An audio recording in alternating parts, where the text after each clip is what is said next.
monsieur, bonjour et bienvenue dans le JT de ce jeudi 25 février. Voici les titres que nous allons développer. Suspension des effets d'une délibération de l'AG, déclaration de revenus tacite et questions-réponses sur l'activité partielle et l'APLD actualisée.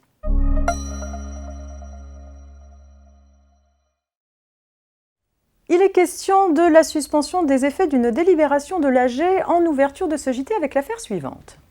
Un administrateur provisoire est désigné pour négocier avec les banques créancières d'une SAS en difficulté dans un contexte de mésentente entre les associés. Les majoritaires ont convoqué une assemblée générale le 30 juillet 2018 pour mettre fin au mandat du président associé minoritaire.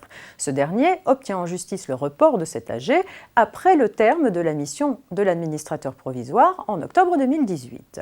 Faisant fi de cette décision judiciaire, les majoritaires font voter la révocation avec effet immédiat du dirigeant lors d'une assemblée convoquée le 16 août 2018 et dont l'ordre du jour initialement consacré à la rémunération du dirigeant a été modifié à la dernière minute.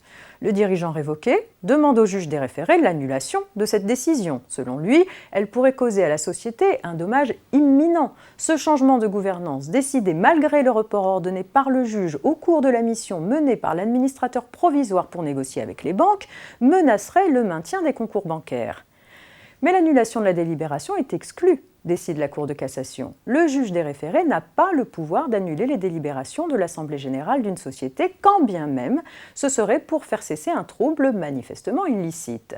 Une telle annulation suppose de trancher le fond du litige en appréciant la régularité de la décision de l'AG. Elle excède donc les pouvoirs du juge des référés. Dans cette situation, un associé minoritaire n'est pas dépourvu de tout moyen, rappelle la Cour, car il peut en revanche demander au juge des référés de suspendre les effets de la délibération critiquée.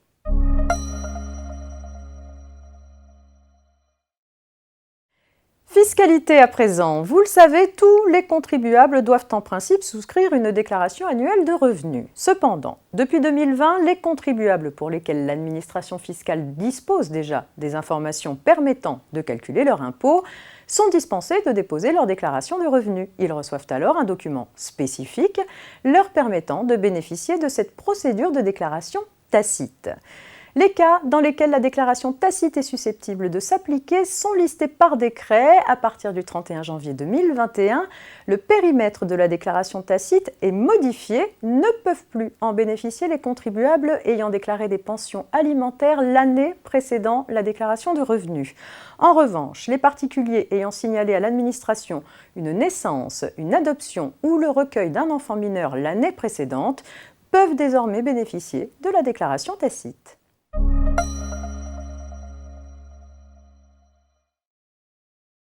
Le 9 février dernier, l'administration a mis à jour son document questions-réponses sur le dispositif d'activité partielle de droit commun et sur l'activité partielle de longue durée, dite APLD.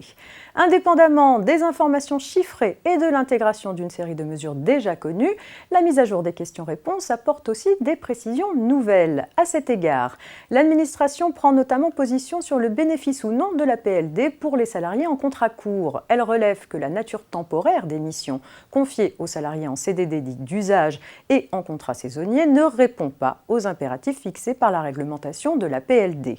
Ces types de contrats ne bénéficient donc pas de l'APLD. L'administration invite les employeurs de ces salariés à se tourner vers le dispositif d'activité partielle de droit commun, sous réserve que les conditions de recours soient remplies.